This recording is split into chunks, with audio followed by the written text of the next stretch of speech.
¿Nos van a comprar o nos van a salvar? Están contribuyendo a que la crisis no sea más profunda, porque realmente China es el banquero de Estados Unidos. Estados Unidos, si no tuviera la posibilidad de vender sus bonos del Tesoro que emite el gobierno federal a China, pues estaría en la quiebra más absoluta. Y luego, además, están ayudando a Italia, a Grecia. Las emisiones exteriores de obligaciones españolas, de bonos españoles, el 25% están en manos de China. Es decir, no tendríamos mercados de capitales donde endeudarnos para financiar los déficits que tenemos con la crisis. Entonces yo creo que China está ayudando. Lo que pasa es que, claro, al mismo tiempo se está convirtiendo en una gran potencia. Es una gran potencia ya. Y además va camino de superar a Estados Unidos, y eso se une a una cierta nueva arrogancia, orgullo. Los chinos son orgullosos y por primera vez recuperan el dominio que tuvieron hasta el siglo XVIII, cuando era el imperio más importante del mundo, incluso más que el de Felipe II. Ya que hablas de ese orgullo, Ramón, yo te pregunto por el eterno conflicto, por incompatibilidad de caracteres, entre otras cosas, aparte de por cercanía geográfica, entre China y Japón. ¿Cómo va a resolverse eso? Yo creo que se resolverá, se resolverá. Tú sabes muy bien el célebre santuario donde están 14 criminales de guerra japoneses enterrados y que visitan los ministros. Ya no lo visita el emperador y ya no lo visitan los nuevos primeros ministros. Eso irrita a los chinos, porque lo que hicieron los japoneses entre 1931 y 1945 en China, 14 años de esclavitud de los chinos, de obreras sexuales que prostituían, de matanzas como la de Nankín, eso no se olvida fácilmente. Todavía nosotros hablamos de la francesada y de lo que se llevaron los franceses, de lo que había en España. O sea que eso no se olvida fácilmente. Pero tendrá que venir un gobierno más realista en Japón y menos condicionado por Estados Unidos, y un gobierno más democrático en China. Tienen las mejores relaciones económicas. Las mejores relaciones políticas las tendrán, también lo veremos tú y yo. Dos casos atípicos de política internacional en la política china: Corea del Norte y Birmania.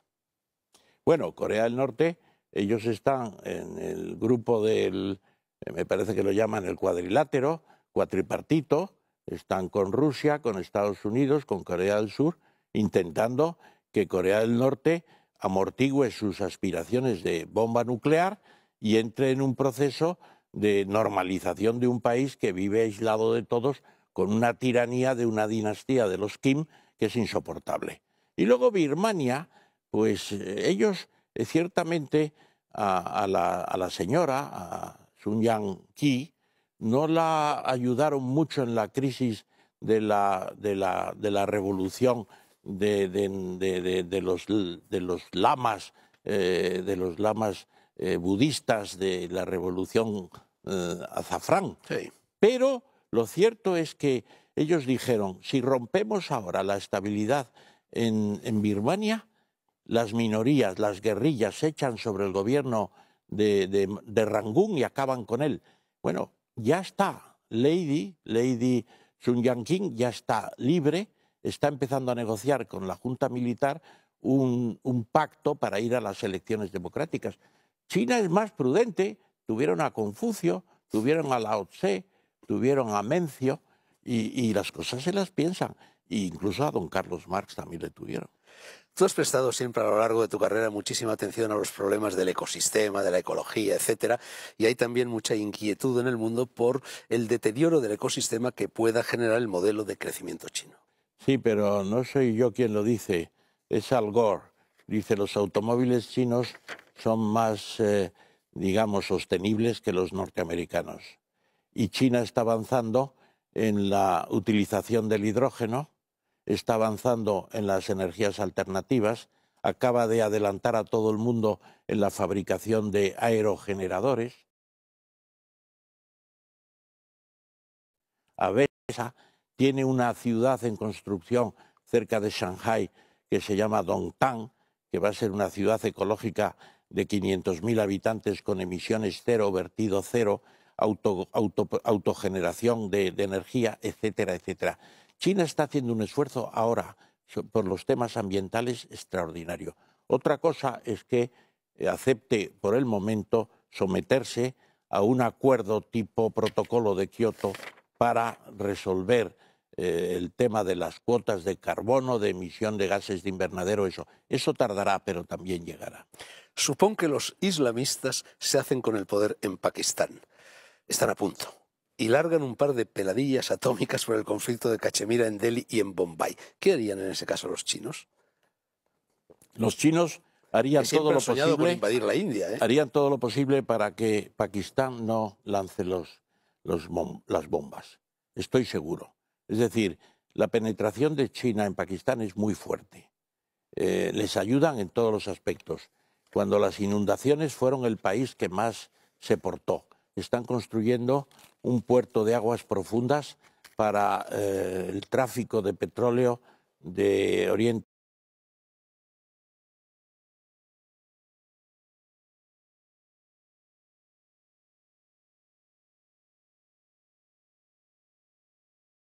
iraníes, que no son tampoco enloquecidos. Otra cosa es que tengan metida en la cabeza la aversión a India por la división, por las afrentas, etcétera. Seguro que Pakistán no va a ser el primero en lanzar las bombas atómicas. Yo tengo más miedo a un bombardeo con armas convencionales de Israel en las bases de investigación nuclear en Irán que a todo lo que pueda pasar con Pakistán o incluso con Corea del Norte. Sí, pero si eso sucede, China tiene que apoyar a Irán, entre otras razones porque depende en gran medida del petróleo iraní. Sí, por eso también Obama está sujetando por las partes, podríamos decir, a Israel para que no lance ese ataque. Porque ese ataque sería el comienzo de una tercera guerra mundial. Y entonces en la guerra mundial ya sería el holocausto humano.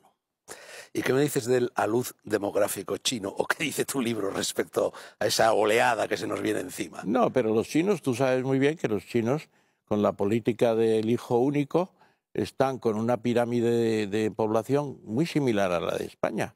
Se ha estrechado mucho en las bases y se ha ensanchado mucho en la zona media y se está envejeciendo rápidamente la población de China. Incluso las Naciones Unidas para el 2100, frente a la población actual, censo de 2011, que lo sabe muy bien Joaquín Campos, 1.340 millones de chinos, en el 2100 no llegaría a 1.000, porque hay un proceso de envejecimiento, como he dicho antes, muy fuerte como consecuencia de esa política del hijo único, que estoy seguro que van a abandonar en los próximos 10 años. Última cuestión. China en España. Muchos españoles tienen la impresión de estar asistiendo a la vuelta de la esquina, dicho sea metafóricamente, a una especie de invasión de los ultracuerpos. Sí, es cierto, y eso yo creo que quienes lo vieron muy bien fueron los alemanes. Y Schröder reunió a los sindicatos, reunió a los empresarios, reunió a la oposición y les dijo: como empecemos a externalizar nuestras producciones en China, la industria alemana se acaba. Aquí no, aquí todos están contentos a comprar productos chinos baratos. Eso es un error. Nosotros tenemos que potenciar nuestra reindustrialización en los sectores en que estamos en mejores condiciones, como también tiene que haber un proceso de reagrarización de España. Estamos cediendo producciones agrícolas de manera desmedida y estúpida. Bueno, es que llevamos 8 años sin proyecto de país. A la que salta, a la que sale, parche por aquí, parche por allá. Y eso es lo que hay que acabar. Hay que tener un proyecto de España como un país de alta tecnología, de gente bien educada, que trabaje y tenga responsabilidad y espíritu de empresa. Y eso es lo que no tenemos ahora. Ramón Tamames, el siglo de China, de Mao a primera potencia mundial, planeta. Ramón, muchas gracias. Nos vemos en Shanghái, por ejemplo. Nos vemos en Shanghái o en Xi'an. Demasiados guerreros allí. Muchas gracias, Ramón. Muchas gracias, Irrumpe Fernando. en las librerías españolas la economista italiana Loretta Napoleoni, y si digo irrumpe es porque lo hace con 3 libros sucesivos, no simultáneos, publicados por Paidós. Antes los he mencionado, son La economía canalla, La nueva realidad del capitalismo, que apareció en 2008, La mordaza, las verdaderas razones de la crisis mundial, que lo hizo en 2010, y Mahomonix, la amarga medicina china contra los escándalos de nuestra economía. Hablaré un ratito con la autora acerca sobre todo del último libro, que ahonda en el mismo surco abierto por la entrevista con Ramón Tamames, que acabamos de emitir, y se incorporará luego a la conversación el preescritor español, escritor en barbecho, Joaquín Campos, que vive en Shanghái, gobierna un blog, Chinitis, en el Diario de Málaga, y conoce muy a fondo desde dentro la realidad china. Buenas noches, Loretta, buenas noches, Joaquín, y al grano. Economía canalla, explícanos el porqué de ese adjetivo. Bueno, canalla es un adjetivo que no fue fácil de buscarlo, porque la idea es que la economía es canalla, pero no es necesariamente solo criminal o ilegal. Hay zonas que son zonas gris de la globalización, donde no han hecho una regulamentación, no hay leyes que dicen cómo el emprendedor, por ejemplo, tiene que comportarse, o también el mercado financiero. Entonces, en esas zonas, la economía se vuelve canalla, sabe decir que la economía no tiene un control político, entonces puede trabajar contra la democracia y también contra nosotros. Segundo libro, Loretta, La mordaza, un rastreo de las razones de la crisis que nos acogota y que no son, a tu juicio, las que la mayor parte de los economistas y los políticos esgrimen. Bueno, la mordaza, el concepto es que la economía está entre dos peligros. El peligro del mercado, por supuesto, que está fuera de control, pero también el peligro de la política. Sabe decir que la política no es lo que tiene que ser, que es una institución para proteger el individuo y para regular los mercados, pero en realidad la política también está fuera de control, entonces no sabe bien cómo resolver esta crisis. Esa es la verdad, es que esa es una crisis que ha empezado en el 2007. En el 2008 tenemos la caída de Lehman Brothers y hoy, en el 2011, tenemos la crisis del euro y de la Europa. Esas son todas relacionadas, es la misma crisis. ¿Por qué estamos aquí? Porque no saben cómo resolverla los políticos. Vamos con China. Loretta, Mahomonix, tú sostienes, y yo estoy de acuerdo, lo acabo de decir, que ese país va a comerse el mundo, o se lo ha comido ya. A imperio depuesto, el del mundo occidental, imperio puesto, el que hace siglos fue celeste.